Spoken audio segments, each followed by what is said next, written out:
approximately around 7:25, we heard I was working upstairs traffic. We heard a loud noise.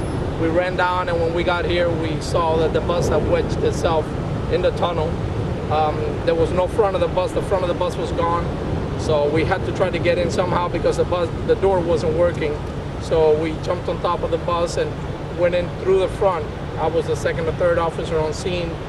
We went in, there were a couple of people on the floor that had flown out of their seats, and there were a couple of people sitting still in their seat that have been wedged in by the roof of the bus.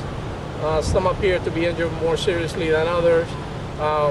We applied gauze bandages to the ones that were bleeding, and we tried just to aid the other ones and make sure they were breathing and do as much as we could until the fire department got here and was able to get everybody out with their equipment. There was a lot of blood. It wasn't chaotic. There were elderly people, so they were more or less under control. There were some on the floor that had flown out of their seats, and the ones that were sitting in their seat that were injured and would not be moved from there until they were taken out. They were all very calm, and some of them spoke to me. They told me their name, if they had a medical condition and everything, but it wasn't chaotic at all. It was just very bloody. Everybody had cuts and scrapes. I believe the driver was not hurt because I spoke to him, and he told me he was the driver. So what else was he saying?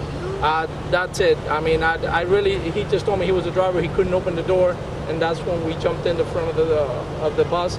But I lost sight of him because I was taking care of everybody else. So.